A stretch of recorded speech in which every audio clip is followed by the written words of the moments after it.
On the 2020 NDAA, National Defence Authorization Act, you said that you would have something by today. Where are you in that process to reconcile the Senate and House bills? We've made a lot of progress. There's a couple of big policy challenges. The wall is the biggest one. The president and the White House Republicans want to preserve their ability to transfer money out of DOD for the wall.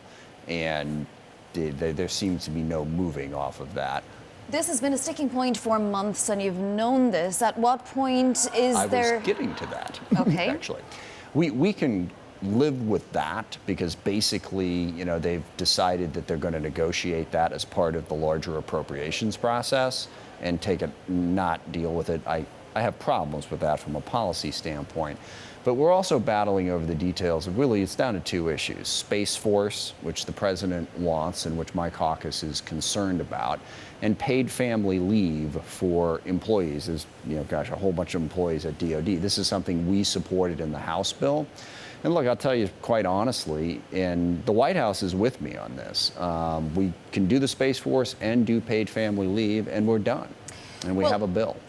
Senator in office proposed a skinny bill that has a slightly different take on the Space Force. Are you saying that skinny bill is a no-go?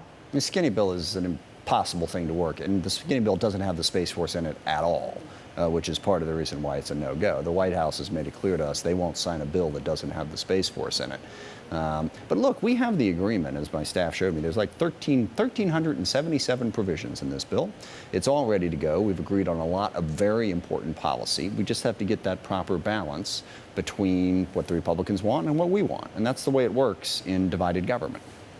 Mr. Chairman, last week you told reporters that you had concerns about the Air Force acquisition process. I'm curious, could you elaborate on that? Absolutely. And this is an issue that I was not able to get the Republicans to agree to. You look at the history of our space launch, and for the purposes of television, there's no way I can get into all of this, except to say that the bottom line is there has been a bias, in my view, towards incumbent carriers and away from competition. What has happened in space, and by the way, this has implications beyond defense, huge development in the area of space. And there are new companies emerging. Once upon a time, there was only one company that did space launch, United Launch Alliance. Boeing and Lockheed got together, said we can't compete, we're going to be a monopoly. But then SpaceX, Blue Origin, now Northrop, other companies are coming in and competing. And I think the Air Force has been, they've been biased in favor of the incumbent, and they've not been encouraging enough to competition, which has really harmed the taxpayer.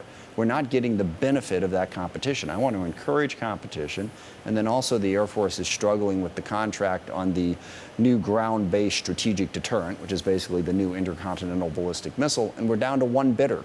So we got a sole source, almost $100 billion contract, and I'm concerned about the steps that led us to the point where we only had that one bidder.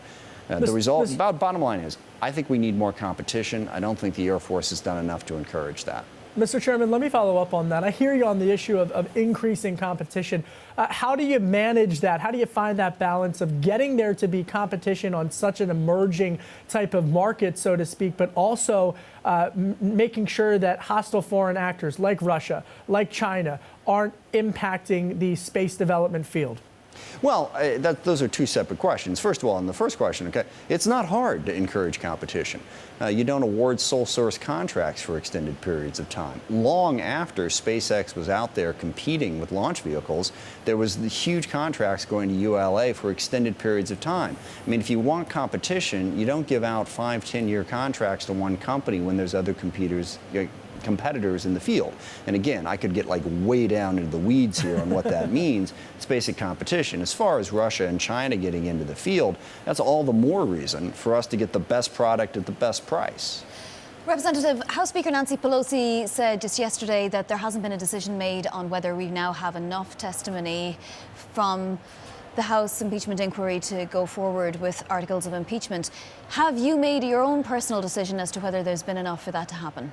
I believe that there has. I would like to see what the specific articles are.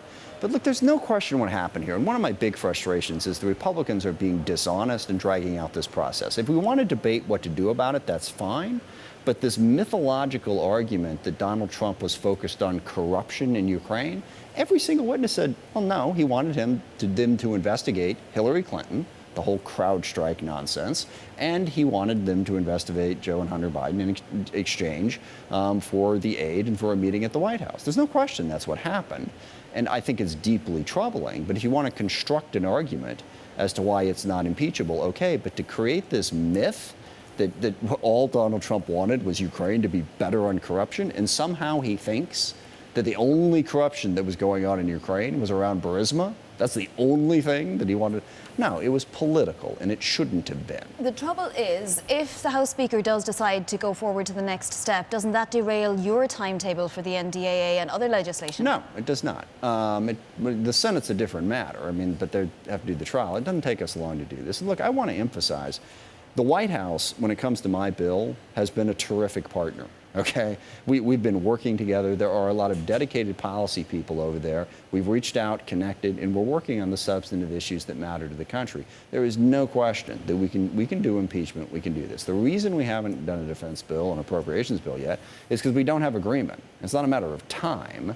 It's a matter of bridging the gap. As I said from the very beginning, to get my bill done, all I have to do is get Nancy Pelosi, Donald Trump, and Mitch McConnell to agree. So that takes a little time. I know you've been wrapped up with the defense bill, but I do just want to ask you about the other major legislation that folks are monitoring, USMCA. Yeah. Do you think that'll actually get done by the end of the year? I am cautiously optimistic. I think it needs to be done. I think it'd be a good agreement. I know Chairman Richie Neal on the Ways and Means Committee is working and negotiating. I forget who it was, but someone described it to me that it's basically like one of those roller coasters where you go all the way up and you come all the way down, and eventually you build up enough momentum that you get over the top. And I think we're close to that. There are some legitimate differences of opinion. Making sure that we enforce labor and environmental standards as aggressively as we enforce business standards and international agreements, incredibly important. And we're trying to drive a hard bargain on that, but I think we will get there. Two quick final questions, if I may, Representative. Should the President be allowed to have the final say over military matters when it comes to pardoning servicemen who either have been convicted or are undergoing the trial process? No. And I think it's deeply damaging to the cohesiveness and the way our military works. Look, if you are in the military and you think, well, I don't have to listen to my immediate superior, because if I do what I want to do, I can always go over his head to Fox News and the president and get out of it. That's going to make it difficult for the military to actually instill discipline and run the military if you think you've got this back channel. I think it's really problematic. And very finally, we had a debate the other night at which we heard some foreign policy from some of the potential candidates. Did you hear any candidate that made you think, well, we have our next Democrat? Well, I will give you my bias, and I haven't endorsed anybody, but I am very impressed by Pete Buttigieg. I think he has a depth of knowledge and an approach to policy that can be very helpful. And in my experience, elections are about the future. They're not about the past. And when you look at that stage, Pete Buttigieg looks like the future of this party.